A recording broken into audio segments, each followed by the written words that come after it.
welcome everybody. It's time once again for the next chapter with Charlie Hedges as he explores turning the page on his life and yours.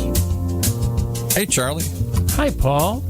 Today, we are going to continue with part 2 of Mastering Mistake Making with nonprofit mistake-making guru John Pearson.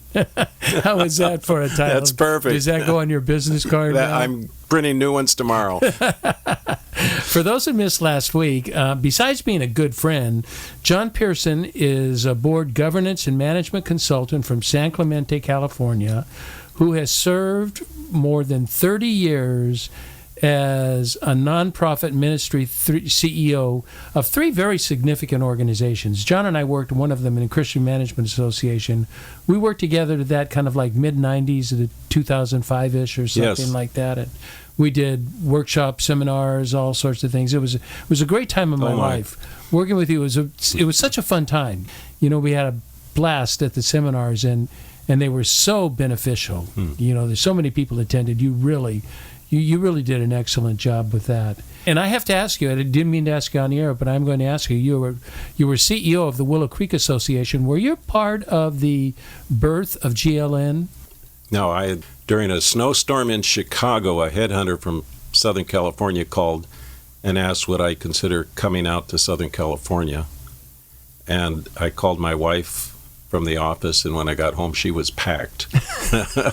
I loved Willow Creek Association, but we do love Southern California. Yeah, and Bill Hybels, I love Bill Hybels. He was such a great guy. I mean, he was pretty influential in my life at a certain period that I feel like I owe him a lot. And that was the pastor that sort of started Willow Creek Association back, like 3 decades ago or long time ago. Long time ago. Now, John is also author of 10 books on board governance and leadership development with an emphasis on the highest levels of organizations. And I want to get right into the show, so let's bring John. John, welcome back to the next chapter with Charlie. Thank you. Great to be with you last week, and I don't think anyone's ever asked me to come back a second time, so thank you. Well, we just had so much to cover that they're just. I realized as I wrote my notes, I just said, "This is either an hour and a half to 2 hour show, or we break it into 2." And I decided to break it into 2. And I think we had just a nice overview of what mistake making is all about. You know, and my bias that a lot of mistake making comes from ignorance. It just comes from lack of knowledge, lack of. You know, like we're going to talk about listening. How many of us have been educated on listening? Now, I've been into listening for 2 or 3 decades, but I was educated in it. You know, I mean, I used to teach Covey's 7 Habits of Highly Effective People. Right. And that was listening with intent to understand, not intent to get your way or something like that. Yeah. But it wasn't exactly that. but it is. We don't realize we're bad listeners. Oh my. We don't know until we get educated in it. And you're very a strong proponent of reading, seminars, listening, whatever it is, information gathering outside of your comfort zone. Right. It's so easy to be lazy. And we have so much information we have to master in our little niche jobs.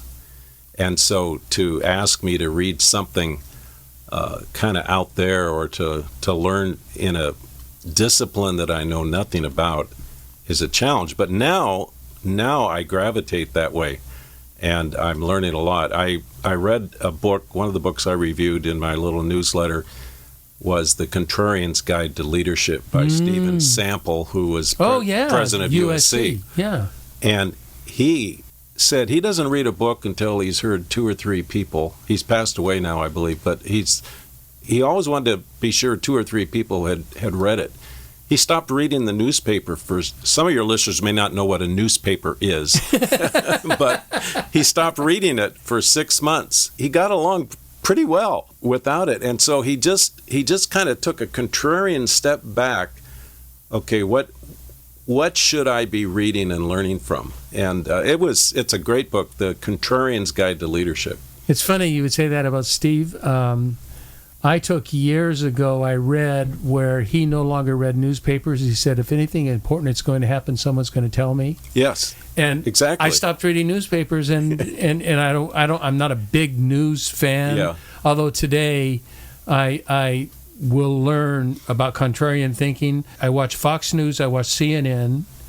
I read the Atlantic Commie Rag, and I read the National Review Fascist Rag. So I get two totally different perspectives, and I've kind of quit reading them now. But I just wanted an introduction into my thinking is biased, and unless I hear arguments and other positions, I'm not educated. So and that's a huge mistake. I regret all the years that my reading was so narrow. But that's what we're taught, and I don't want to downplay Christianity, but when we get into like seminaries and when we get into higher level education, it's not about broad thinking. It's all about evangelism in a certain from a certain perspective, and it doesn't offer counter perspectives, or if it does, it's all about shooting them down. It's not about what's the purity, what's the truth in there, and some of the people that I was taught not to read are my favorite theologians today. There you go. Because they just have such incredible insight. You know what I want to talk about?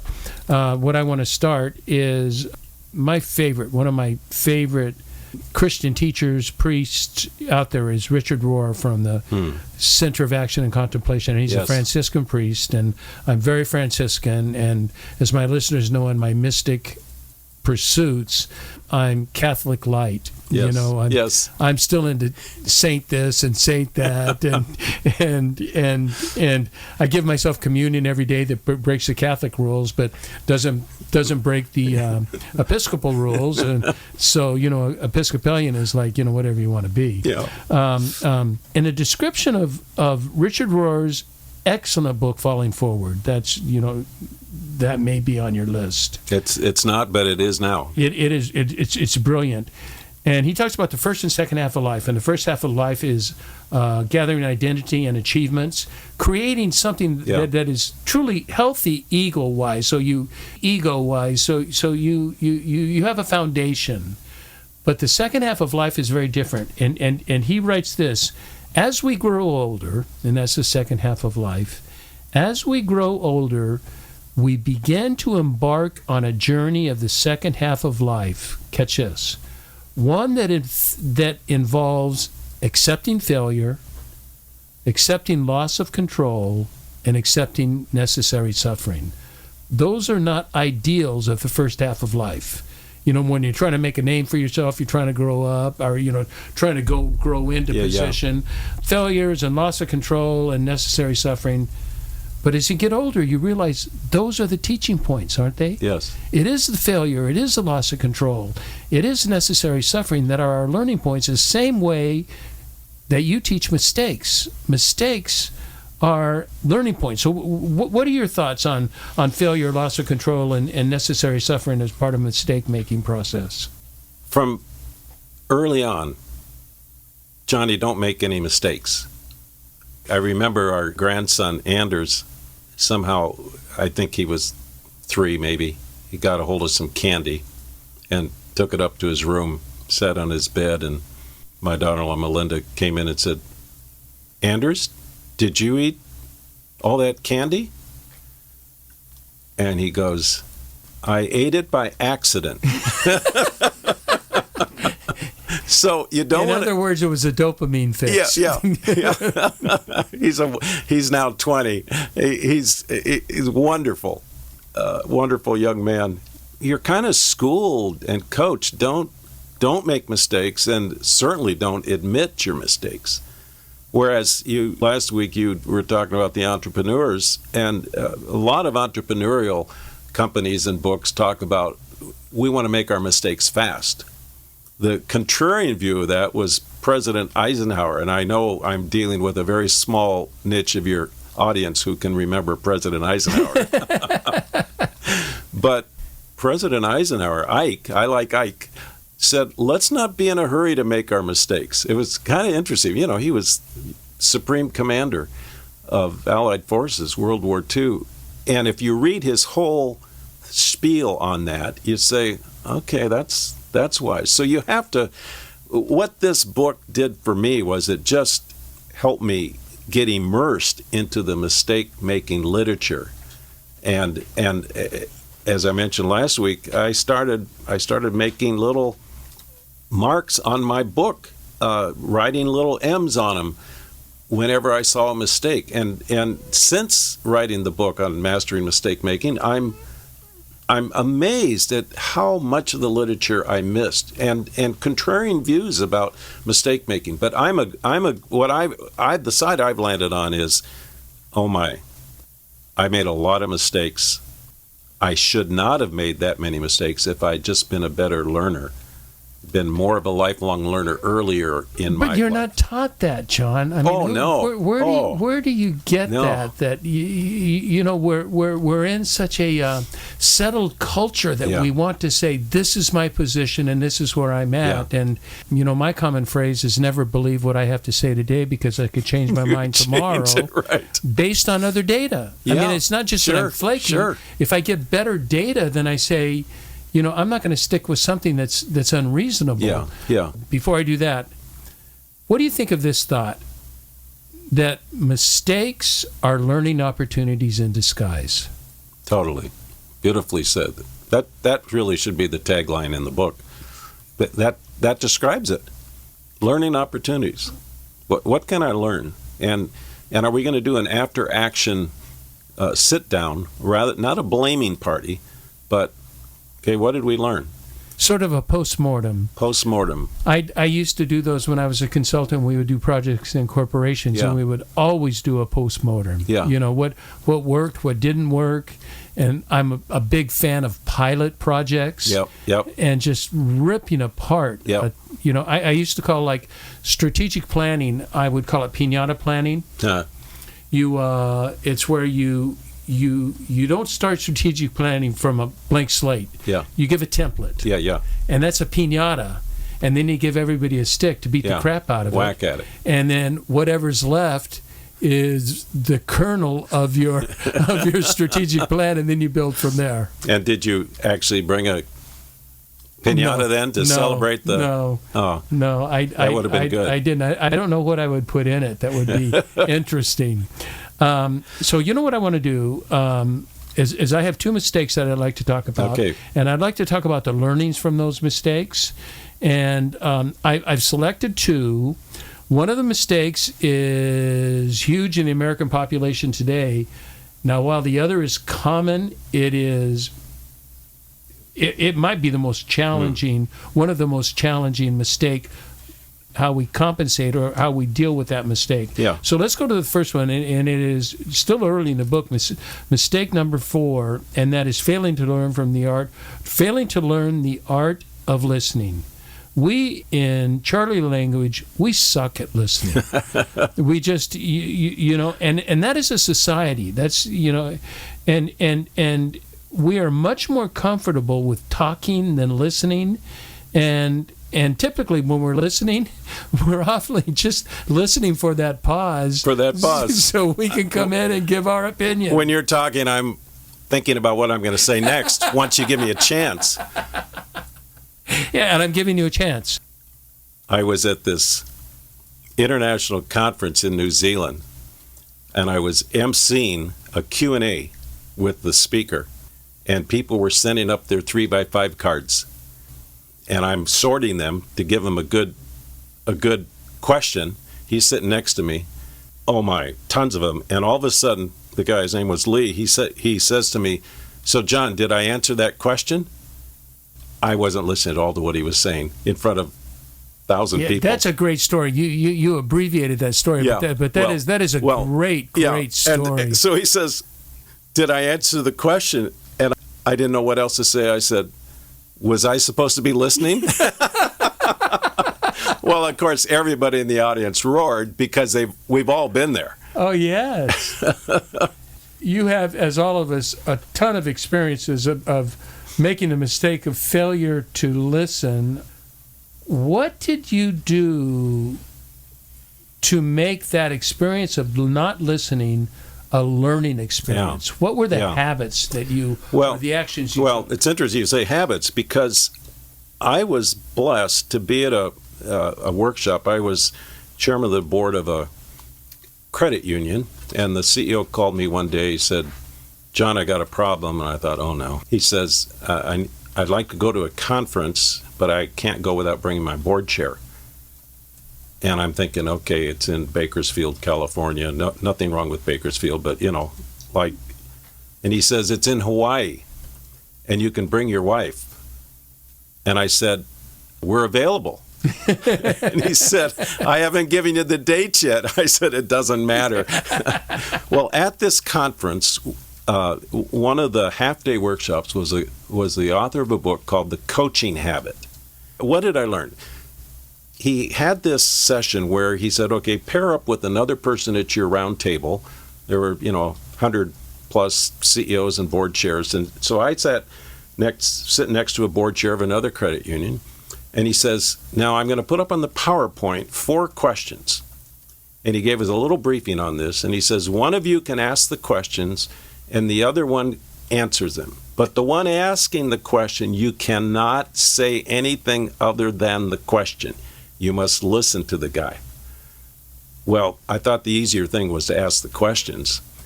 So the first question on the PowerPoint was, what's the real challenge here for you?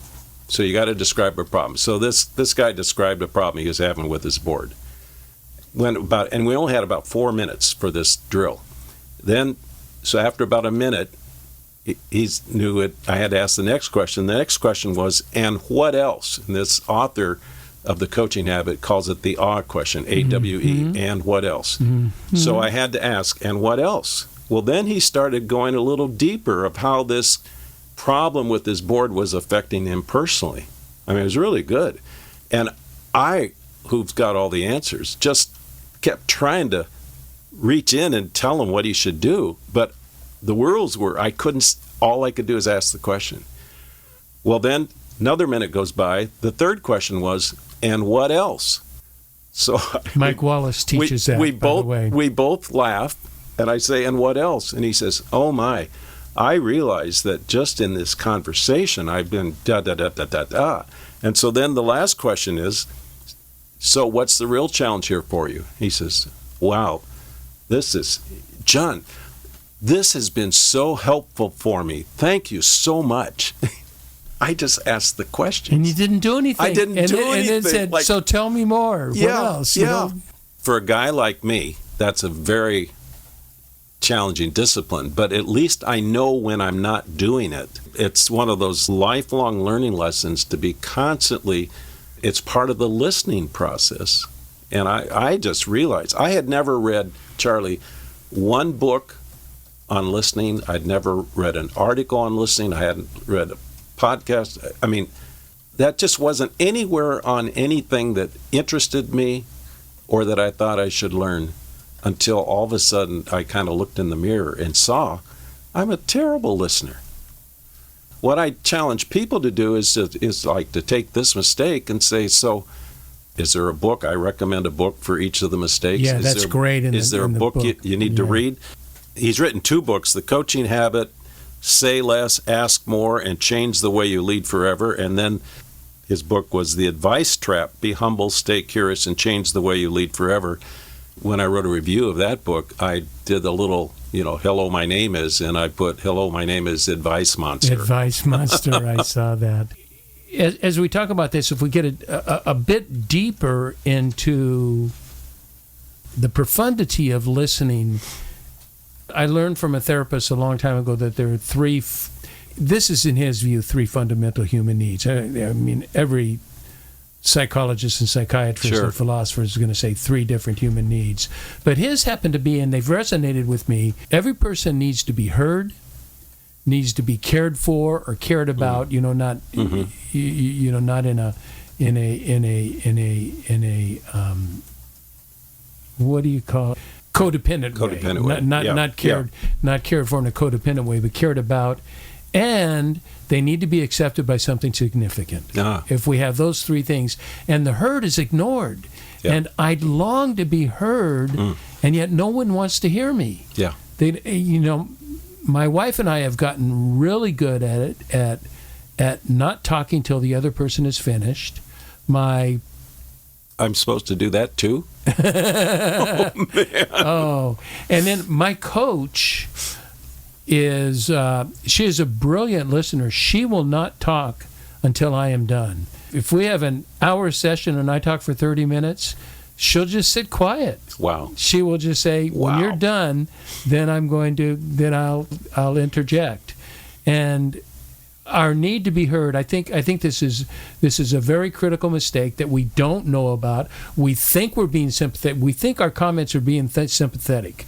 We think we're doing a good job. We're telling them, oh, well, what if you try this? What if it... They don't want to know what if you try.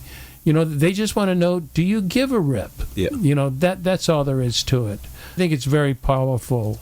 I'm moving a bit tactical to philosophical. Okay. In your book, you offer an insight lifted from the Harvard Business Review, and it was titled, "The 4 Reasons Mistakes Are Necessary," which I didn't like the title, so I changed it to 4 Reasons Mistakes Are Inevitable, because after I wrote what they put down there, the 4 reasons, they're inevitable. If you have these reasons... You're good at that, Charlie. But I mean, don't you think they are inevitable? I mean, absolutely. It's going to happen. Yeah. This is a whole podcast in these 4 reasons, but I want to briefly go over them. Because I talked to my wife about them. She didn't get them on the first reading, but after I explained to them, she goes, oh, that's perfect. So I think we need to explain it a little bit. But 4 reasons from the Harvard Business Review that mistakes are inevitable. The first one is we are overconfident. We just think our bag of tricks is going to solve everything. And our grand person, for successful leaders, our grand personality, our ability to be persuasive and to cast a vision, and the multitudes will follow. Charlie, you just bring up a very painful memory, and I may need the phone number of your therapist. I'm at the Center for Creative Leadership for a program that our organization was running, but the guy running it, Greg Leith, asked...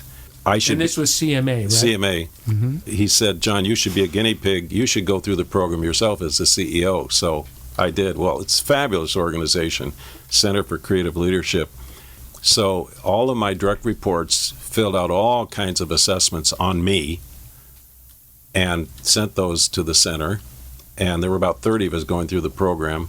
And then after a week of all kinds of exercises, I meet with a consulting psychologist. And she's got all the assessments laid out, and I've looked at them before, but now she's going to kind of put a bow on the package.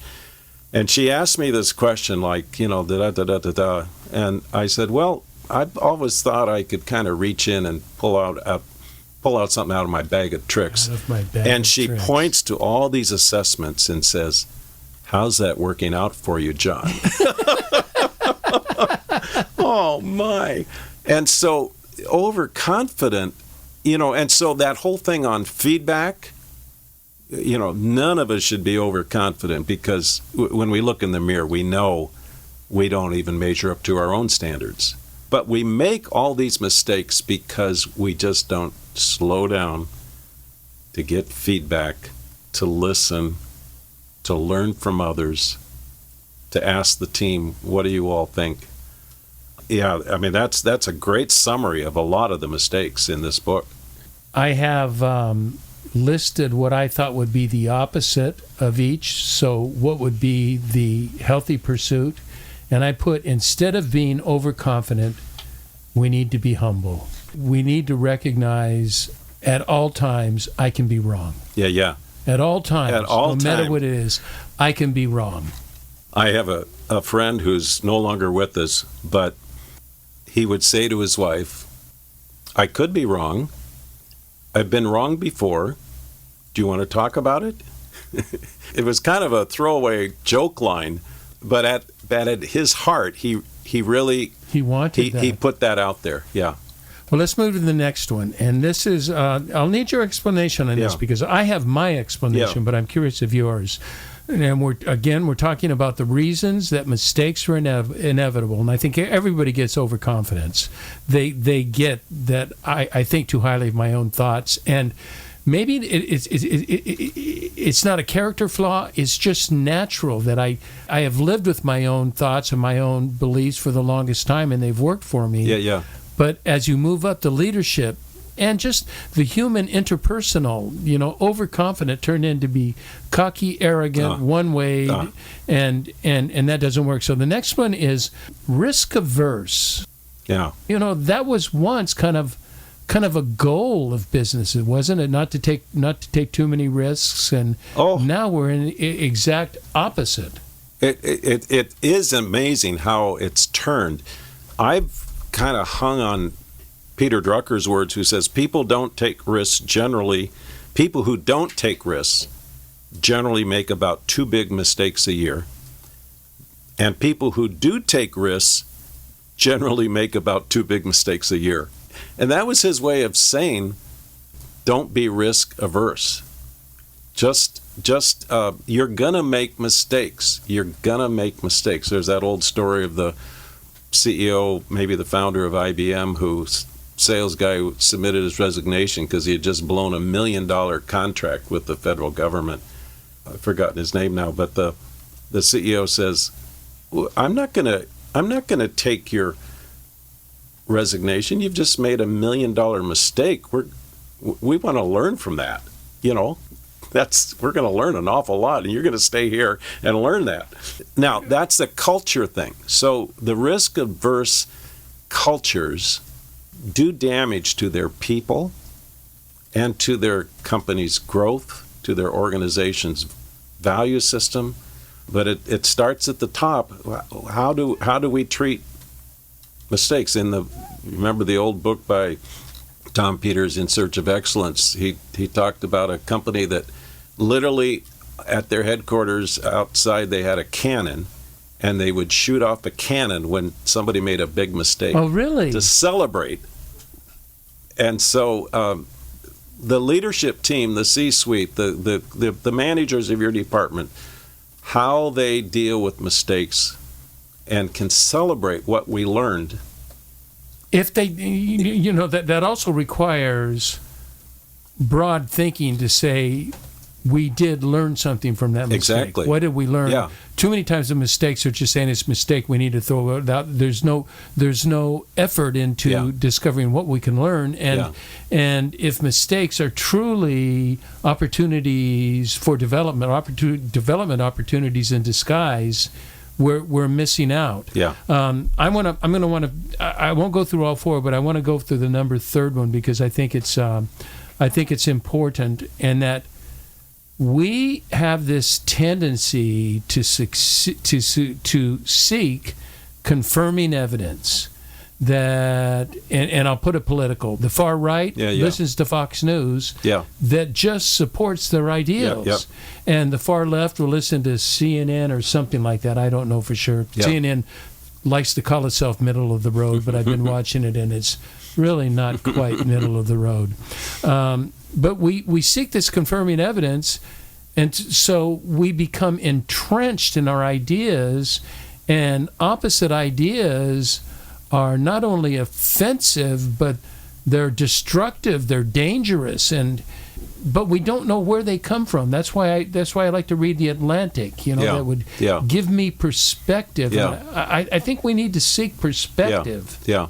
I love reading biographies of U.S. presidents, and I also read a fascinating one on the chiefs of staff, who, by the way, never stay very long. It's a book called The Gatekeepers. And they don't, do they? No, they don't. And everybody's the media is so shocked that, like, another one, revolving door. Well, nobody stays that long. They can't. It's too hard of a job. In a biography of President Eisenhower, written by his granddaughter, published in 2020, I think it was, she talked about he would intentionally ask people to prepare the pro and con arguments. So you'd have a team present the pro, and then you'd have a team present the con article, and they'd all be in there hearing this, and then he would he would make a decision. But he wanted just like a college debate, he wanted the best minds thinking on both sides of an issue. Do you ever? Do we have anything like that now? There's nothing like that now. Oh, that's brilliant. It's so sad. That's brilliant. Yeah. And that's why I said, the counter to that is to seek to learn the other side of your beliefs or your arguments. Yeah. I have one final mistake that I want to talk about that I think is the most difficult, maybe one of the most difficult to handle, and that's mistake number 10 in your book. And that's being Mr. Nice Guy versus Mr. Truthful Guy. Now, the reason I say this is one of the most difficult mistakes to correct is because it interferes with our sort of fundamental human need for safety and security. We all want to be liked. I mean, that is, with rare exception, we want to be liked. When we do that, we're not always doing the best maneuver. Uncertainty, I think we need to tell the truth, but part of the truth, there's twofold. I think many times, not all the time, but many times, the Lord has been gracious and has gifted me to give bad news in a way that people can talk about it, because I can lift them up and say they're human. This is it. We need to work on this. This is not this I have against you sort of thing. Yeah. Here's an issue that's getting in the way, that looks like it's getting in the way of your success. How can we manage that? How can we talk about that? One of the things that we have an uncertainty about is if we have a truth, is my truthful exhortation, what I perceive as truth, is it really true? Yeah. So how do you deal with that, and what do you learn from that? And then we're going to close. Well, in the mistake I talk about of just all of a sudden recognizing being Mr. Nice Guy versus Mr. Truthful Guy, the context was I had all my years of being a CEO, 25 of them were with nonprofit national or international associations. Mr. Nice Guy. Every dues-paying member for 25 years would call or write or even before email, and I had to serve them because I wanted them to renew their membership. Okay, so you're Mr. Nice Guy. Then I became a consultant, and then I'm meeting with boards, and they're paying me, yes, but in the early couple of years, they're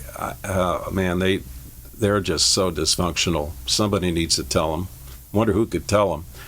Well, then I realized that's what they're paying me to do, and if they don't hire me back for another thing, it's okay, because it's far. My integrity is on the line. So then, well, it fits your business model. Yeah, I mean, this is your business model of truth telling. And so, but I find that last week we talked about the 4 social styles: driver, analytical, amiable, expressive. The relational ones are the amiables and expressives, and they tend not to tell the truth as much as the analyticals and drivers. So and they probably don't take the truth very well either. Right. And so I use surveys, one-on-one. Many times I'll talk to every board member in a 20-minute phone call before my first full day with a board at a retreat or whatever. I want to get the sense of, okay, what are the issues? And I'll do an online survey. My wife is very discerning, and she will look over the surveys, and I'll be at a hotel room in Cleveland, and I'll call her and say, what do you think about the group I'm going to be with tomorrow? She says, well, there are about 3 of them that have got a huge issue. You need to be watching for that. So she's so helpful. I learned that I had to be tougher. So one of the books I mentioned is the one by General Stanley McChrystal on Leaders, Myth, and Reality. It's a fabulous book. He pairs this person against this person. So he paired Margaret Thatcher against Boss Tweed, the machine in New York. I've always liked Margaret Thatcher. She's passed away now. But she said, if you set out to be liked, you would be prepared to compromise on anything at any time, and you would achieve nothing. Yeah, I love that quote. I read that quote. I think that's... for me, before God, I just have to say, okay, Lord, help me to be a person of integrity in answering the questions truthfully, in giving them the data, listening, asking them the questions that are going to help them reveal the answers that will help them move to a better level of leadership and governance. So yeah, and as I perceive it, because when you're going in as an expert. You're not going in to rubber stamp everything they're doing. Yeah, you're going in because there's a problem, and if you don't identify the problem, then you really failed at your job. Yeah. And so you have to be Mr. Truthful guy. Yeah. These mistakes, the thing I like about the mistakes, John, that you've listed, they're just such normal human mistakes. You're right. You're right. This is not uncommon, So I don't think any of us look through that and say, I've done that. Sometime in my life, I've done that. But after I learn that it's a mistake, do I seek lifelong learning? Do I think how to do this better? How to be more impactful, more effective, more filled with grace and wisdom?